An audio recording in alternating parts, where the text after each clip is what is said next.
এটা লাগতো না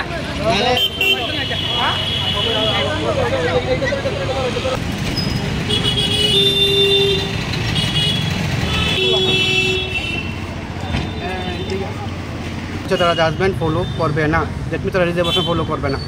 তো সেই জায়গায় এখন যে নোটিফিকেশন তারা বের করবে, আমরা মুখ্যমন্ত্রী স্যারের কাছে একটি প্রশ্ন রাখছি যে এখন যে আপনার নোটিফিকেশন আউট করবেন সেটা কি আপনার কি উইদাউট রিজার্ভেশন ফলো করে কি বের করবেন, নাকি আপনারা যে আগে বের করেছিলেন ক্যারি ফরওয়ার্ড রুলসে সেইভাবে বের করবেন? কারণ দেখতে পাচ্ছি আমরা যখন জাজমেন্ট বেরিয়েছিল হাইকোর্ট থেকে, তারপর কিন্তু সমস্ত নিয়োগ প্রক্রিয়া যে কোনো ডিপার্টমেন্টে সেগুলো কিন্তু রিজার্ভেশন ফলো করেই বের হচ্ছে এবং নিয়োগ প্রক্রিয়া সম্পন্ন করা হচ্ছে।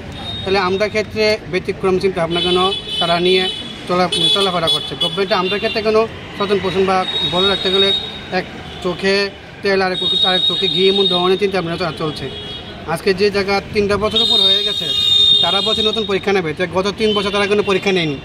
যারা ওভারেজ হয়ে গেছে তারা তো পরীক্ষা দিতে পারতো, তো তাদেরকে ক্ষেত্রে কি বয়সে ছাড় দেওয়া হবে? যারা এখন তারা পরীক্ষা দিতে পারবে, যারা 2022-এ পরীক্ষা দিয়ে বসে আছে, তাদের কি হবে?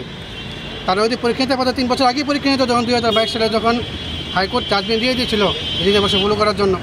এখন তো গভর্নমেন্ট তো পরীক্ষা নেয়নি, বা গভর্নমেন্ট তো কোনো ধরনের 2022 সালে নিয়োগ সম্পন্ন করার জন্য কোনো পদক্ষেপ নেয়নি। তারা সুপ্রিম কোর্ট গিয়ে বসে আছে। এখন তারা বলছে যে সুপ্রিম কোর্টে আছে, তারা নিয়োগ প্রক্রিয়া সম্পন্ন করতে পারবে না।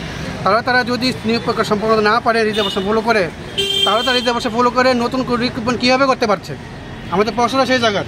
আগে তো প্রিভিয়াস নোটিফিকেশনটা শেষ করতে লাগবে না, সেগুলো প্রসেস কমপ্লিট করতে লাগবে।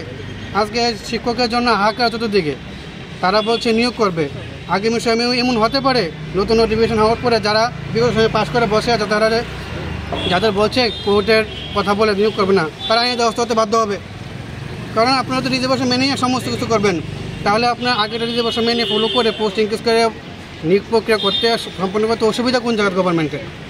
আমরা আশা রাখছি মুখ্যমন্ত্রী স্যার এই বিষয়টা ভালো করে দেখবেন, দপ্তর বিষয়ে ভালো করে দেখবেন, পূর্ববর্তী আপনার যে পূর্বতন যে নিয়োগ প্রক্রিয়া সেটা সম্পন্ন করে জেনে নতুন নোটিফিকেশন